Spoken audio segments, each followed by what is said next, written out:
Wala nang edit-edit, ito ang kwento.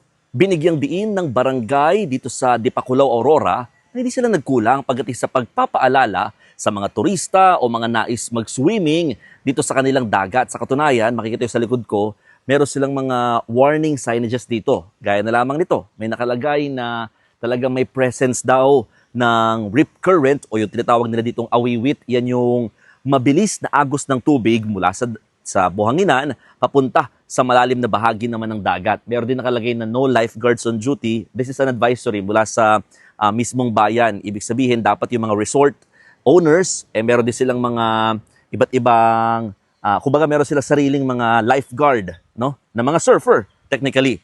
Marami yung mga signage na yan, nandito nakapwesto yan sa may kalsada, no? Ilang metro lamang ang layo niyan mula naman sa mismong beach or sa mismong buhanginan na. Ito, may signage dito about sa Daluyong naman dahil alam naman natin, ang bayan ng Dipakulaw or dito sa Aurora, open sea, kapag may malakas na bagyo, talagang dito tumatama yung mga malalakas na alon. Ito, may isa pang babala dito, no? Mag-ingat sa pagligo sa dagat dahil warning na may mga nalunod na or may insidente na ng pagkalunod dito sa lugar, no? Which is common sa mga ganitong klaseng dagat kung saan man. Pero isa sa mga pinaka-warning na ginagawa talaga ng bayan o ng mismong barangay ay yung kanilang watawat, no? Or flag warning system.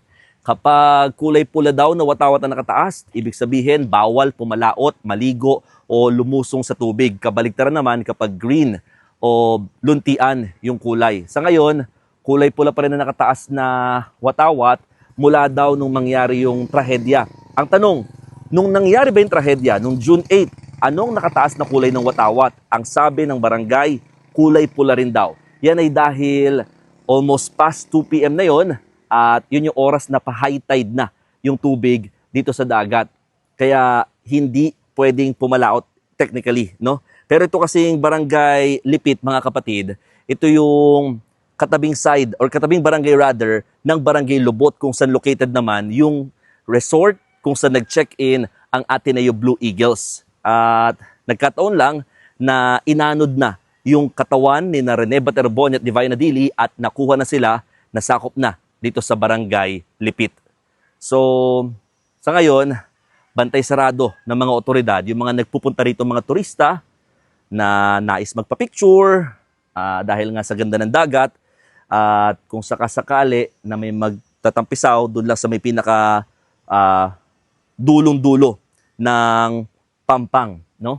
Ang hiling lang sana ng LGU at ng mismong barangay, wag naman daw sanang maapektuhan ang turismo ng bayan na kilala sa mga white beaches at magandang tubig. O paano? Ako po si Mon Gualvez ng News 5 at yan ang istorya ngayong araw.